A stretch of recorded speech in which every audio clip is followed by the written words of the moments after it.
Muito bem. Então, a gente está entrando agora no item 20, que tem como tema a providência, né? E nós vamos ver que a providência é a solicitude de Deus para com todas as suas criaturas. Deus está em toda parte, tudo ele vê, a tudo ele preside, mesmo as menores coisas. Então, é nisto que consiste a ação providencial de Deus. E quando a gente fala em todo lugar ele está, muita gente lembra-se, recorre àquela questão da ubiquidade, mas como que pode estar num lugar e estar em outro, né?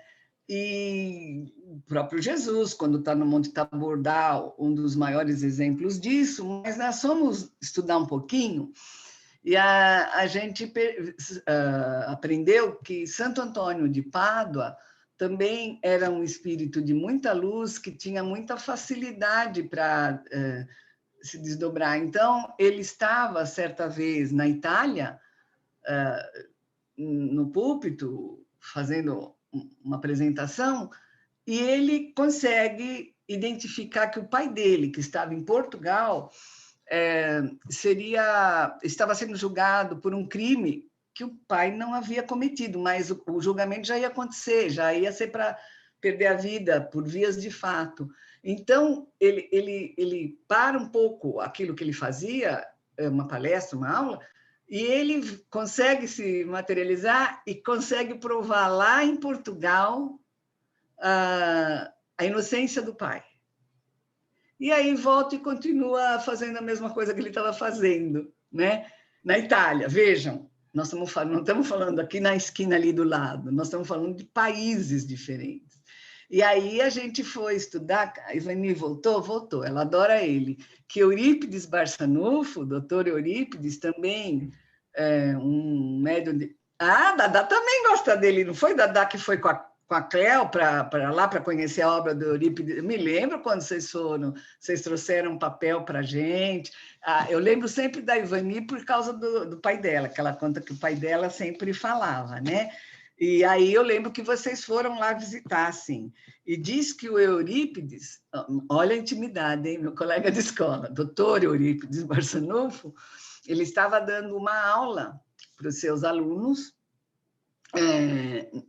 e foi por ocasião de romper a Primeira Guerra Mundial. Naquela época, a gente tinha notícias que rompeu a guerra, talvez 4, 5 dias depois que a guerra tivesse em pleno acontecimento, porque não existia meio de comunicação. E ele estava dando uma aula e ele conseguiu ver as imagens da guerra. Então, ele parou a aula um pouco, né? Ele viu o que estava acontecendo, e ele volta e descreve para os alunos, ele pede desculpa por ter interrompido a aula, imagina, gente, né? E descreve algo que ninguém sabia que tinha acontecido e nem saberia naquele momento. Tamanho... Então, vocês imaginam, se... Eu falei de Santo Antônio de Pádua, que já está consagrado, tem Dom Bosco, que também tinha, mas tem um brasileiro, um médico, né? Um médium da nossa doutrina, que conseguia também ter esse tipo de transporte. A Dadá e eu fizemos um curso sobre Eurípides Barçanufo. Olha, e fala sobre esse fato? Fala. Os alunos, assim, já sabiam, né? Que ele parava a aula. Lá. Aí disse que uma vez ele foi fazer um parto, ele saiu para fazer um parto. Fazer o quê? Um parto. Um parto, sim. E volta depois de dar aula. E continua a aula. E tem depoimentos no YouTube de pessoas, netos de pessoas que vivenciaram isso, né? No YouTube tem. Depois eu vou procurar e eu mando. Ou a nossa Supermaster aí já deve estar procurando, mas se não eu procurar, Sandra. Eu tenho até medo de falar alguma coisa, eu tenho até medo, Rô. Com certeza, já a gente vai ver essas experiências. Mas é tudo muito... E é interessante a gente ter esse tipo de informação, até para a gente entender melhor, para a gente aprender melhor, né? Mas vamos em frente. Os itens 21 e 22 falam de Deus na imperfeita visão do homem. Essa, na verdade, é a grande abordagem desses dois itens. Por quê? Porque, como a gente não compreende a beleza, a infinitude das ações de Deus, a gente ainda o compara com coisas que a gente consegue fazer, com as nossas limitações, né? Deus acaba ganhando contornos físicos, que é aquilo que eu adiantei, e as limitações da esfera material, tornando-se inacessível. As pessoas valorizam mais a forma que a essência. A gente comentou isso logo no início. E aqui diz, na impotência em que se encontra o homem de compreender a própria essência da divindade, não pode fazer dela senão uma ideia aproximada, com o auxílio de comparações muito imperfeitas, mas que pelo menos podem mostrar-lhe a possibilidade daquilo que à primeira vista lhe parece impossível. Então, à medida que a gente evolui, a gente passa a compreender melhor Deus. Então, a compreensão que cada um de nós tiver de Deus estará totalmente correlacionada à nossa evolução espiritual. Nos itens 23 e 24, eles fazem uma comparação falando do fluido perispiritual para mostrar que a presença de Deus está, sim, em todos nós, né? Então, eles comparam que o fluido perispiritual, por si mesmo, não é inteligente, uma vez que é matéria, mas é o veículo de pensamento, das sensações e das percepções do espírito. Veículo, né, do pensamento. Não é o pensamento, mas o agente e o intermediário do pensamento. Ele põe assim, Kardec, nós representamos esse fluido sob a forma concreta de algo inteligente, que enche o universo infinito, penetrando todas as partes da criação. A natureza inteira está imersa nesse fluido divino, estando ele em toda parte, razão pela qual tudo é submetido à sua ação inteligente, à sua solicitude. Estamos, assim, constantemente na presença da divindade. Jesus nos ensinou, estamos nele como ele está em nós. E, Cléo, só um detalhe sobre uma pergunta que você fez há uns 3 encontros atrás, sobre fluido e matéria. Você se lembra? Faz, acho que umas 3 semanas. É que naquela época o termo matéria não existia ainda. Então, Kardec chama de fluido, porque veio, é o termo que passou a incorporar o vocabulário muito tempo depois de Kardec, tá? Que eu lembrei que você tinha perguntado uma vez, tá bom? Vamos lá. O item 25 fala para a gente, resumidamente, da verdadeira imagem de Deus. Imagina.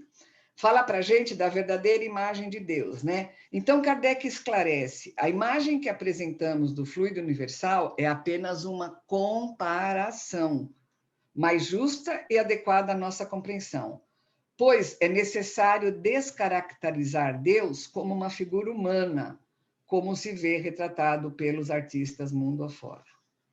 Então, de novo, ele pede que a gente não veja Deus como uma figura humana. Ele não é aquele homem velhinho sentado no trono, no reino do céu, tá? De novo, ele volta a falar que Deus está em toda parte, nos itens 26 e 27, e aí ele dá o exemplo, né? Mostrando que se algo dentro de nós, para falar que Deus está em toda parte, ele compara que o nosso espírito também está no nosso corpo, em toda parte. Se um membro se agita dentro de nós, o nosso espírito sente essa agitação. Qualquer membro nosso que se agita, o espírito sente. Uma criatura pensa e Deus o sabe. Ele está só comparando. Se o espírito está no nosso corpo inteiro, quer dizer, esse corpo existe, porque o espírito precisou dele para dar forma e para poder aprender e evoluir, então o espírito está em tudo, na gente, Deus está sempre entre nós. Então, ele fala, da mesma forma que doeu meu braço, meu espírito sente, alguém pensou, Deus já está sabendo. Porque ele está em todos os lugares e sempre conosco, né? Então, ele fala assim, Deus sabe o que se passa e designa a cada um o que lhe diz respeito, mostrando que não há injustiça e nem que ele faz todos pagarem por um. Cada um, ele sabe o que cada um precisa para poder crescer. Ele sabe qual é o ensinamento, já que nós aprendemos que a dor é bênção, que a dor é lição, e que a gente aprendeu a perguntar a nós o que é que eu preciso aprender com isso. Quando alguma coisa inusitada nos acontece, nesse sentido de aprendizado, para nós, o que eu preciso aprender talvez não seja o que a Marinês precisa aprender. E o que a Marinês precisa não é aquilo que a Márcia ou a Edilene precisa. Cada um de nós está numa necessidade, né? Então, é muito importante ele dizer, Kardec reafirmar que Deus está em toda parte. No item 28, ele pergunta para provocar. Podemos negar Deus por não compreendê-lo? E aí? Eu acho que não, né? Muito Aquela bem. história... Como por unanimidade vocês responderam não, né? Então, ele diz assim, se nós compreendermos o efeito, já será muito. De efeito, remontamos a causa e julgamos da sua grandeza pela grandeza do efeito. Escapa-nos, porém, a sua essência íntima. Então, o que a gente conhece por enquanto é o efeito da criação de Deus, né? A essência dele a gente ainda não consegue identificar. A nossa incompreensão seria razão o suficiente para negarmos esse princípio divino? Claro que não. Né? A gente não está vendo Deus, nós estamos falando dele, nós estamos tentando identificá-lo por seus atributos, mas é o Deus que a gente acredita. E nós temos pessoas aqui das mais diferentes, dos mais diferentes conhecimentos, inclusive por experiências passadas em outras religiões, por criação, não é verdade? Mas Deus está aí, ele existe, e a gente crê nele, né? E, de novo, eles voltam a falar dessa ubiquidade, que se simples espíritos, quando eles dizem simples, eles querem dizer espíritos de luz, mas comparados com Deus, vamos para a nossa simplicidade, né?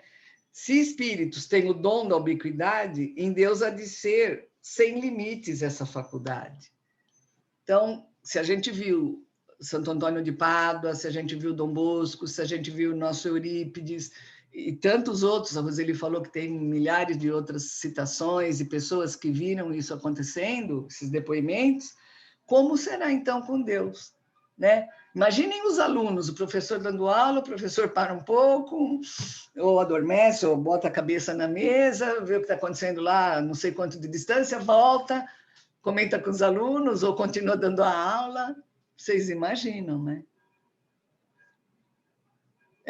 Então, se o espírito, como esses três que a gente citou aqui, para não falar de todos, tem essa capacidade, esse poder, imagina então de Deus, como que não é. Por isso é que ele está em todos os lugares, né? E, de novo, ele reafirma que Deus existe, disso não podemos duvidar. É infinitamente justo e bom. Essa a sua essência. De novo, a essência de Deus é a justiça e a bondade. A tudo se estende a sua solicitude. Só o nosso bem, portanto, pode ele querer, de onde se segue que devemos confiar nele. Quanto ao mais, esperemos que nos tenhamos tornado dignos de o compreender. Olha que interessante. Olha que interessante. Nós precisamos nos tornar dignos de compreender Deus. Bacana, né?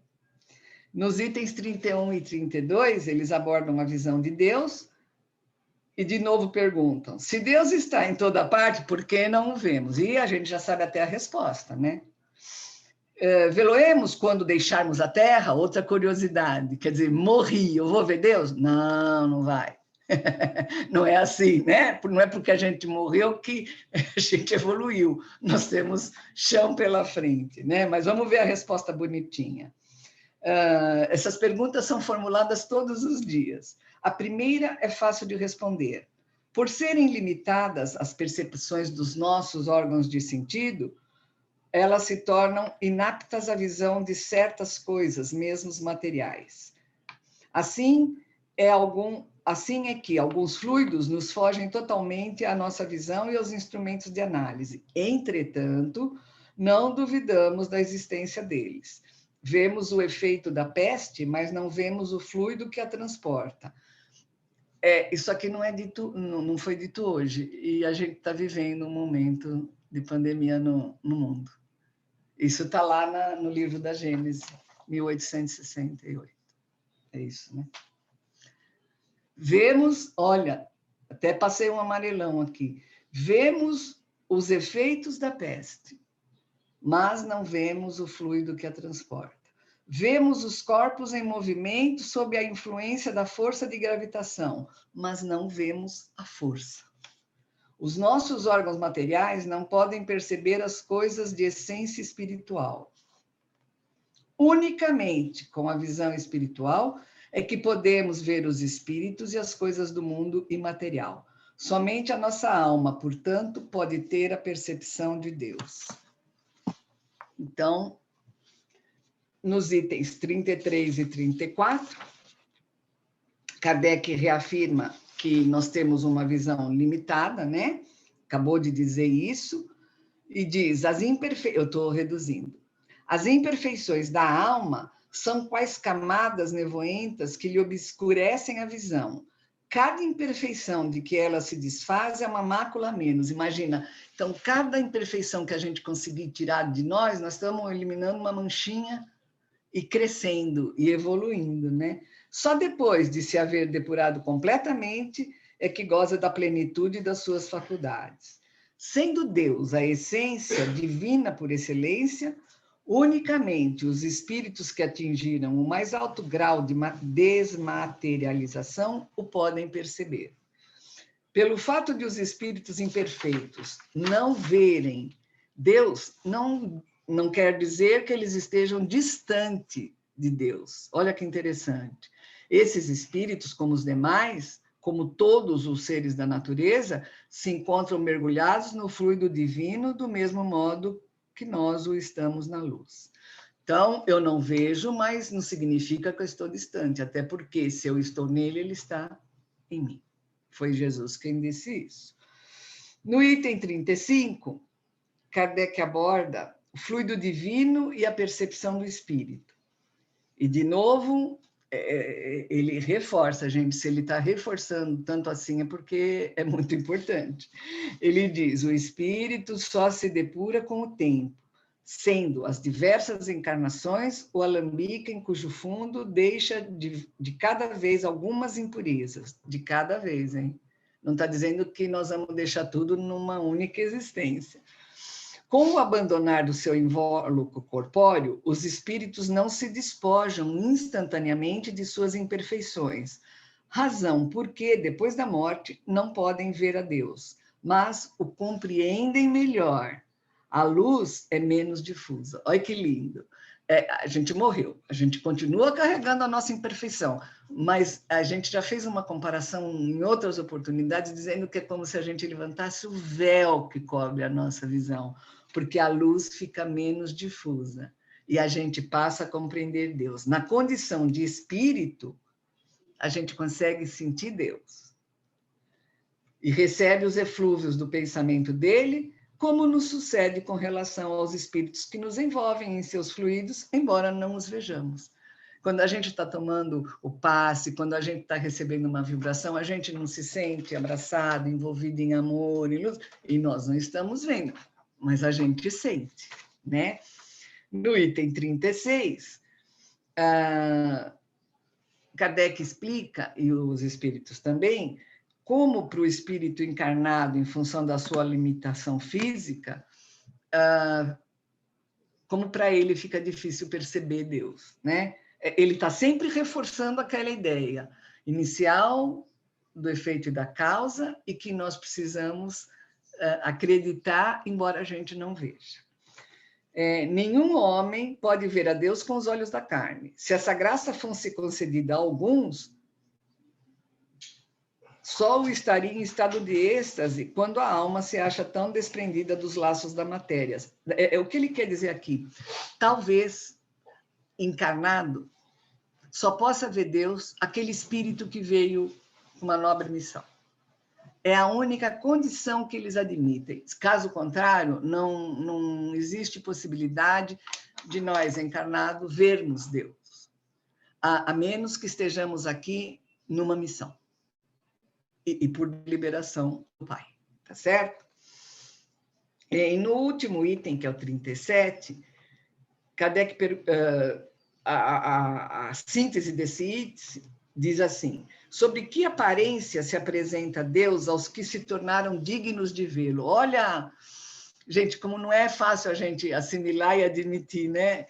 Olha quantas perguntas e cai na mesma coisa, quer dizer, tá bom, morri, evoluí, vi Deus. Como é que ele se apresentou para mim? Aí volta de novo. A linguagem humana é impotente para dizê-lo, ou seja, não sabemos. Porque não existe para nós nenhum ponto de comparação capaz de nos facultar uma ideia de tal coisa. Somos quais cegos de nascença que não conseguem entender quando alguém nos explica como é a luz do raio solar. Se a gente nasceu cego e nunca viu um raio de luz sequer, e alguém tenta explicar, olha, como é que nós vamos perceber isso? Se a gente nunca teve conhecimento. Então, é a mesma coisa que ele diz aqui. A nossa linguagem é limitada pelas nossas necessidades e pelo círculo das nossas ideias. A nossa inteligência é muito restrita para compreender. E a nossa vista, muito fraca, por ser muito fraca, ficaria deslumbrada com o que visse. Só isso já nos inspira a querer conhecer e ver e ser melhor, né, gente? Mas tem uma frase aqui que eu achei muito bonita, não tem nada a ver com o que o grupo preparou, mas eu resolvi encerrar nossa aula de hoje sobre Deus, porque eu achei muito lindo um texto de Emmanuel. Ele diz assim: quando eu começo a ver as coisas boas nos outros, eu começo a ver Deus.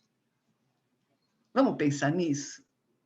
Emmanuel é quem nos ensinou que quando nós começarmos a ver as coisas boas nos outros, no outro, no próximo, aí nós começaremos a ver Deus.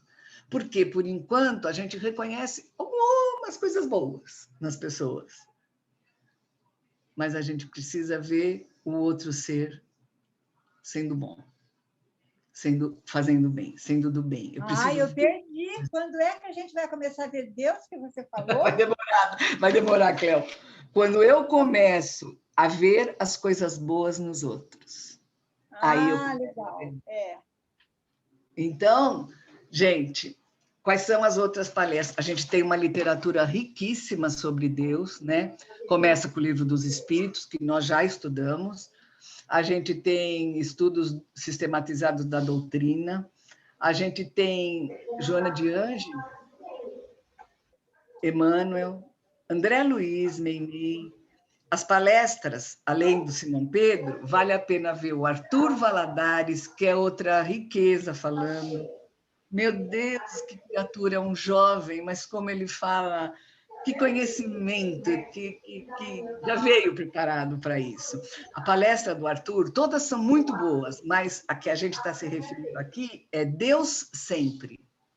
É o nome da palestra. E do nosso Haroldinho, para homenagear a nossa querida Dona Teresa, nossa relação com Deus. Então, se alguém tiver condição durante a semana de poder assistir algumas coisas, de querer ler, né?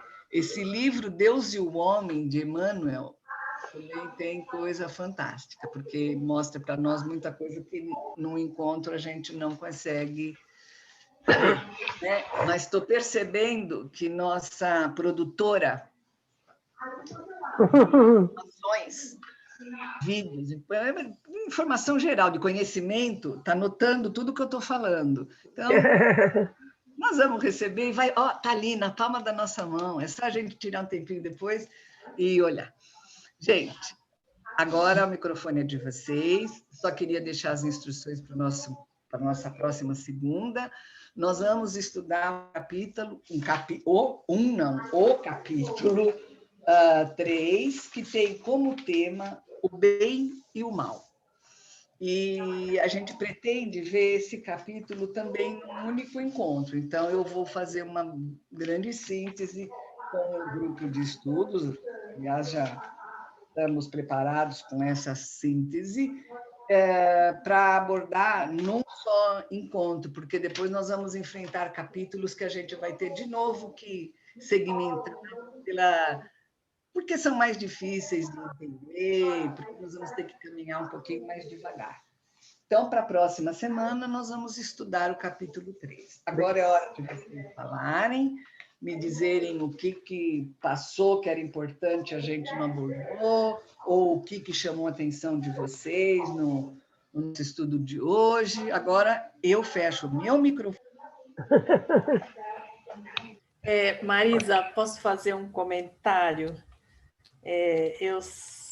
Que me chamou a atenção aqui no capítulo 12, no capítulo não, no item, né? No item 12, quando fala dos atributos, né? 12 não, 14. Que ele fala assim, Deus é soberanamente justo e bom. E nós estudamos já, né, que um dos atributos é que Deus é soberanamente justo, bom e misericordioso. Aqui ele não fala misericordioso, né? Oi, é porque aqui ele ainda está tratando da providência. O atributo aqui está muito resumido. Se você for no livro dos Espíritos... Isso, acho que é de lá que a gente... Até quem diga assim, Deus é misericordiosamente justo e bom. E não a palavra soberanamente justo e bom. Mas é o ponto de colocação. Aqui a gente está bem fazendo a síntese, mas quando você falou no item 14, né? 14, Deixa eu só pegar o livro agora.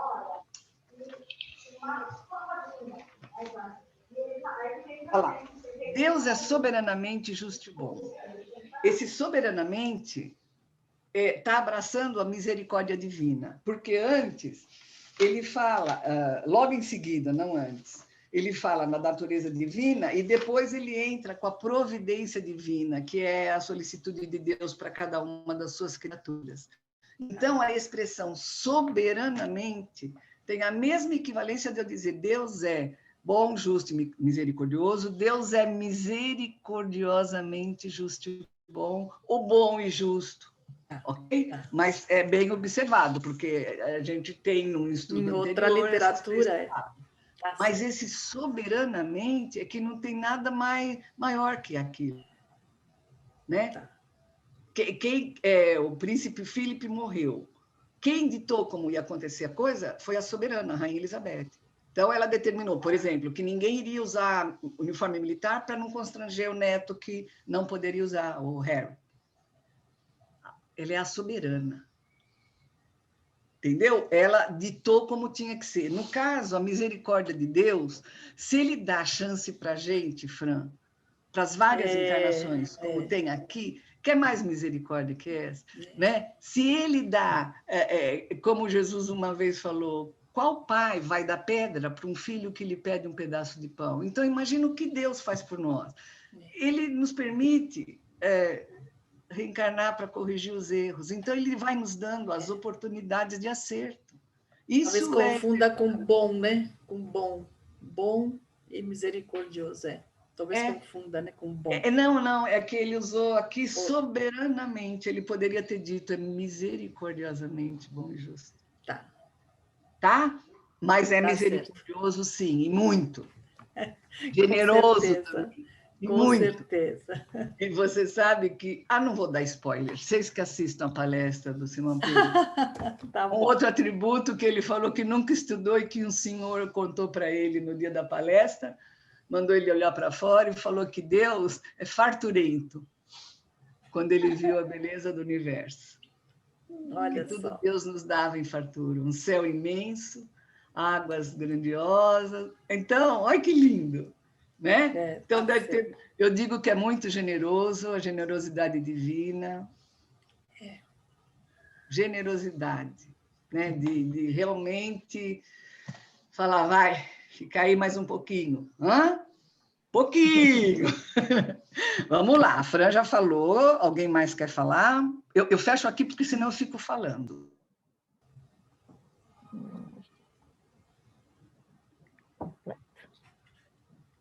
Bom, eu quero Ninguém quer falar mas... que é fácil acreditar em Deus, difícil imaginar como é que ele acredita na gente, né? Sandra, o pior é que ele acredita tanto. Ele acredita. Ele acredita. Isso é que é Você foi tão difícil. feliz Acreditar nele é fácil. Ele acredita tanto em nós que ele falou assim: vai lá, Júlio, que você vai dar certo. Vai lá, Gilda, que você vai dar certo. Eu estou com medo de reencarnar. Você vai dar certo dessa vez. Vai lá. Ele acredita em nós. Tivéssemos nós metade da crença que ele tem no nosso potencial, na nossa capacidade. Porque, diz lá, ele criou a gente simples e ignorante, gente. Acreditando que a gente vai continuar simples e ganhar sabedoria. Quer mais que isso? Ele apostou na gente, né? Não é nenhuma palavra bonita para se falar num estudo mas quem acredita banca, patrocina. E ele falou, vai lá, reencarna. E quantos milhares de espíritos, gente, estão pedindo para reencarnar? Imaginem agora esses que partiram e que ainda nem sabem.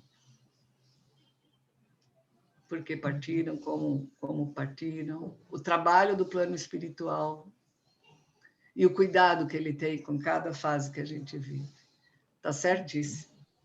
Mas ele acredita. E eu acredito que ele acredita. Eu sei que vocês sabem que eu sei que ele acredita. Gente, estourei de novo o horário. Eu estou ficando aqui. É que querer, às vezes, trabalhar ou acabar um capítulo ou trabalhar inteiro dá nisso, né? Fora os comentários que a gente... eu não consigo parar de falar, então, desculpa. São 17h13 no meu reloginho. Nós temos o prazer é todo nosso, viu, Marisa? Oi, amor? O prazer é todo nosso. Não, mas eu sempre preciso saber de vocês o que é que a gente não abordou, que precisaria ter abordado, ou se continuamos assim. Agora eu vou falar o item e a síntese, porque se a gente fosse ler o livro inteiro, com certeza até 2030 a gente acabaria. Se a gente fosse ler o livro inteiro aqui durante a aula, nós precisaríamos muito. Ou a gente faz a síntese e todo mundo estuda o capítulo, né? Que é essa a proposta, porque aí também vale o nosso esforço individual, né? A gente tenta pegar assim, o que nós não podemos deixar passar deste capítulo. É isso. Aí as coisas, os exemplos que eles dão, aí tudo serve para nos ilustrar, para nos esclarecer, né? Mas a semana que vem a gente vai falar do bem e do mal. Combinado? Combinado. Tudo perfeito. Nossa, então, beleza. Da minha parte, eu assim, acho que cumprimos nosso objetivo com a aula de hoje. Estamos seguindo rigorosamente no cronograma, a gente está um exemplo, viu? Muito lindo. Beleza. Porque ano passado ano passado nós fomos a última turma a começar, ô dó. Mas Está acabando, tá, pessoal? Obrigado. Obrigada, Marisa. Obrigada, pessoal. Obrigada, boa semana. Obrigado. Com Jesus. Tchau, gente. Tchau. Deus abençoe. Que gostoso Obrigada. ver as mãozinhas. Para quem não conseguiu Obrigado. Tchau. Coraçãozinho. Vou mandar a fotinho, tá? Beijos para a Sofia, para a Liz, para a Manu, para Clarinha, para Alice, para toda a nossa turma jovem. Nossa, Manda foto, viu, Soraya? Vou mandar fotinho. Para Lívia, que eu vi você com a Lívia. Eu vi você na foto, viu, Dedê? Tchau. Tchau. Tchau, Deus gente. abençoe. Tá. Obrigada. Gratidão.